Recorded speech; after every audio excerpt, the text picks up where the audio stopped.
Bienvenue dans cette vidéo où je vais parler de quelque chose d'extraordinaire. Les trois métamorphoses de l'esprit de Nietzsche. Une des idées les plus puissantes et symboliques de son livre le plus connu, Ainsi parlait Zarathustra.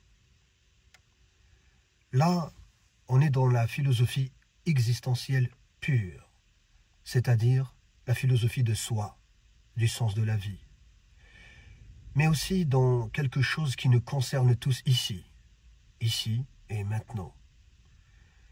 Comment on se développe intérieurement, comment on se libère des chaînes qu'on nous a mises, que la société nous a mis, que nous avons mis nous-mêmes, que nous nous sommes mis nous-mêmes, et comment on accède à notre véritable puissance.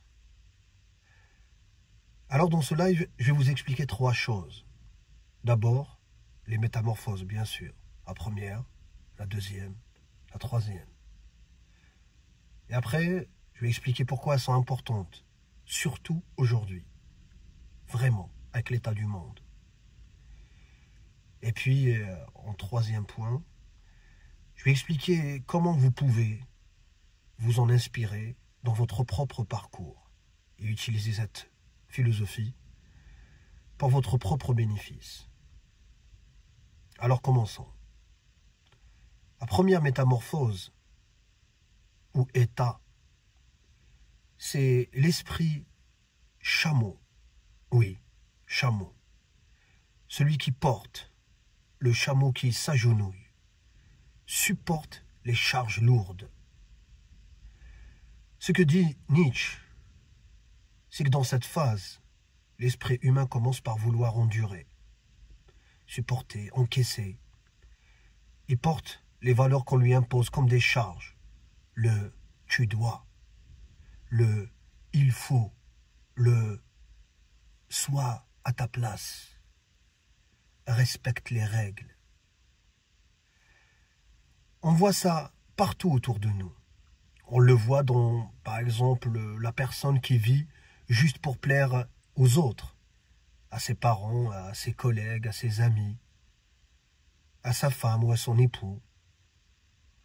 On le voit aussi dans cette autre personne qui travaille dans un travail ou dans un job, comme on dit maintenant, dans un job qu'elle déteste, mais parce qu'il le faut bien. Il faut bien payer le loyer, payer les factures, se nourrir. Un job alimentaire, comme on dit maintenant. On le voit aussi dans toutes ces personnes qui se conforment aux codes sociaux, même s'ils sont absurdes. La bienséance, la morale bourgeoise, ou je dirais la moraline. C'est ça, l'état d'esprit chameau. Et puis, si on commence à faire un travail sur soi, alors on va commencer à évoluer pour aller vers le deuxième état, ou la deuxième métamorphose, comme le dit Nietzsche. C'est le chameau qui devient lion. Et le lion rugit, refuse. Il se rebelle contre le « tu dois » que le chameau a supporté, a enduré pendant longtemps. Le lion veut la liberté. Le lion, c'est ce moi qui dit non. Non aux règles imposées, à la morale imposée. Non au maître, au patron, au chef de service, au directeur qui vous harcèle. Non à toutes ces traditions et à toutes ces valeurs absurdes. Vous le voyez bien, c'est la phase de la révolte. Et là aussi, il y a plusieurs exemples. C'est, par exemple, celui qui quitte un boulot qu'il déteste. Ou celui qui remet en question sa relation avec sa famille, sa relation avec ses amis, avec les autres, avec sa culture même, et même avec sa religion. On le voit aussi dans celui qui dit, par exemple, non à une relation toxique. Celui qui quitte, se sépare, divorce. ou celui qui rompt avec un système politique, celui qui immigre par exemple, ou celui qui rompt avec une idée reçue, une doxa comme on dit. Par contre ici je dois vous avertir de quelque chose. Cette phase est très dangereuse. Pourquoi? Parce que c'est une phase qui doit être seulement de passage.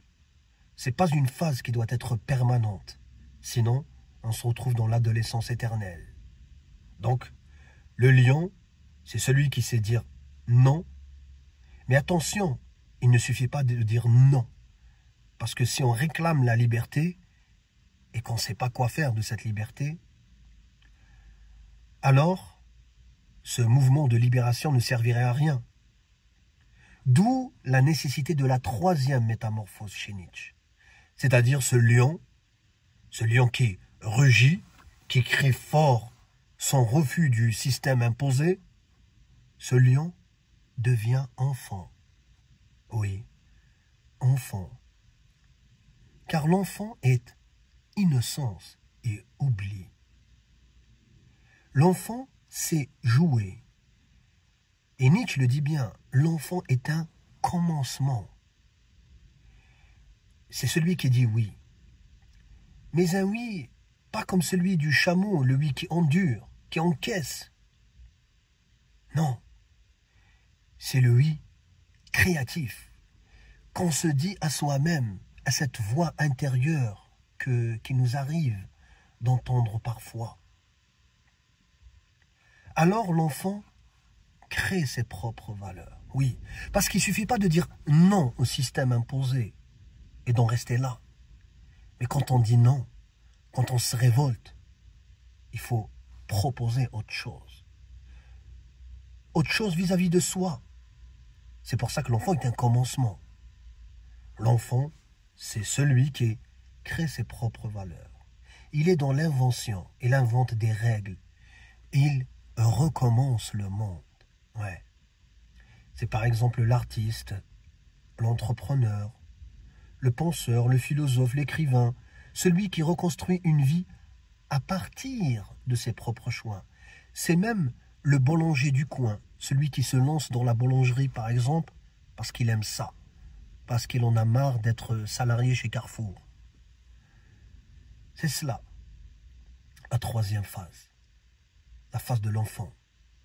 Et c'est la phase la plus dure à atteindre en réalité. Et c'est pour ça qu'elle doit passer par les deux premières.